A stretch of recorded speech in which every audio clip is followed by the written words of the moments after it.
요즘 재계는 인사 시즌인데요. 재계 1위 삼성을 비롯해서 각 그룹별 인사의 특징을 살펴보면 세대 교체가 눈에 띕니다. 특히 50대 CEO들의 전진 배치인데요. 이 같은 선택을 두고 우리 기업들이 뭔가 잘못된 선택을 하는 것 아니냐는 얘기가 나오고 있다고 합니다. 관련해서 보도국 이형진 기자와 이야기 나눠보겠습니다. 안녕하십니까? 안녕하세요. 네, 지난주 대규모 인사가 난 코오롱 그룹도 그랬고요. 또 네. CJ 그룹도 그랬습니다. 키워드가 50대 전진 배치였죠? 네, 맞습니다. 올해 만 53세인 유석진 부사장이 코오롱 신임 대표이사를 맡아서 지주회사를 이끌게 됐고요. 네. 그리고 코오롱 플라스틱 대표이사에는 또 50대 초반의 김영범 부사장이, 그리고 코오롱 인베스트먼트 대표이사는 또 똑같이 50대 초반인 윤영민 부사장이 맞는 인사가 났습니다. 그렇군요. CJ그룹도 마찬가지였습니다. 50대 CEO들이 약진을 하는 모습이었습니다. 그렇죠. 근데 이제 코오롱 그룹이랑 CJ는 약간 결이 좀 다르긴 한데요. 네. 그 CJ도 키워드는 50대 기수들의 전진 배치다, 이렇게 얘기할 수 있습니다. 그 CJ 제일제당 신임 대표이사의 만 56세인 신현재 사장이 앉았고요. CJ 주식회사 공동대표 이사에는 만 52세 김홍기 총괄 부사장이 이제 각각 승진 임명이 됐죠. 네. 그리고 총괄 부사장으로 승진한 강신호 CJ 제일제당 식품부문 대표하고 송관수 CJ 대한통운 공동대표이사, 그리고 허민회 CJ 오쇼핑 대표이사 전부 50대입니다. 지금 말씀해 주신 인사가 대부분 다 정말로 50대 인사들이 차지를 하고 있는데, 네.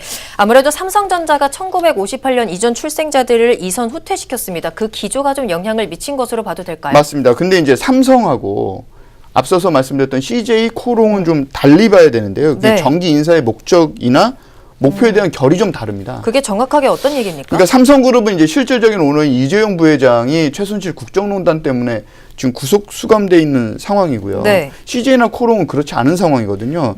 다시 말해서 삼성 인사는 오너 부재, 옥중 경영, 이런 사상 초유의 상황에서 거기에 편승해서 전체 물갈이 인사, 그러니까 네. 일종의 문책성 인사가 이루어진 겁니다. 그렇기 때문에 일부 인사들을 제외하고는 큰 잡음 없이 이런 어떻게 보면 전시 상황에서 인사가 그냥 일사천리로 이루어진 거고요. 네.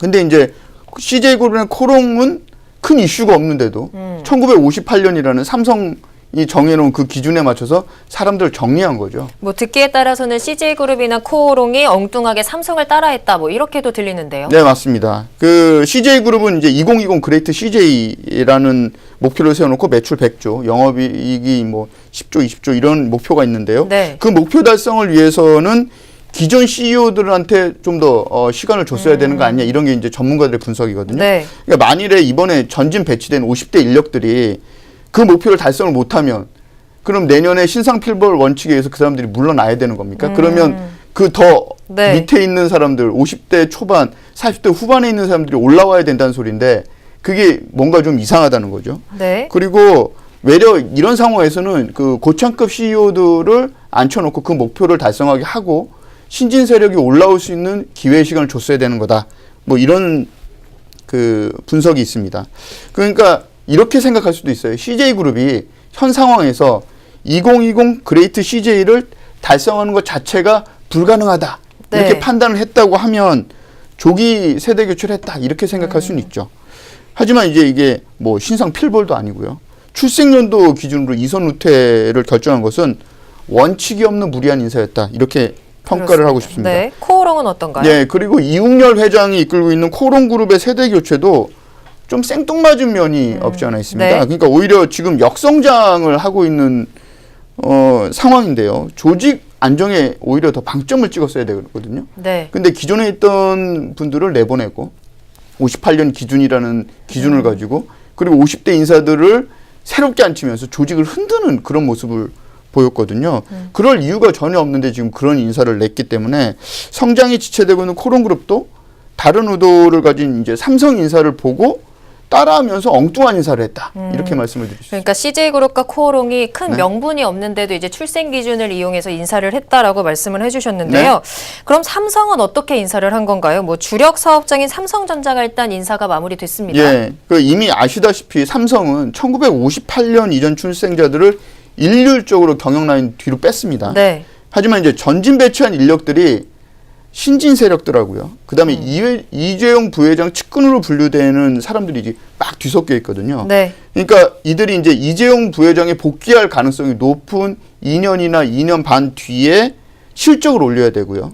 그 속에서 이제 옥석을 가리는 작업이 이루어지는 겁니다. 네. 한마디로 완벽한 이재용 체제에서 일할 사람과 일하지 못할 사람을 테스트하기 위해서 이번 인사가 이루어졌다. 이렇게 얘기할 수 있습니다. 뭐 그런 그분들도 사생결단으로 좀 실적을 올려야겠네요. 예, 정확히 보셨습니다. 그러니까 삼성의 경우에는 더 재밌는 게 이재용 부회장의 진짜 측근, 최측근으로 분류되는 인사들은 이번 인사에서 전면에 등장하지 않았거든요.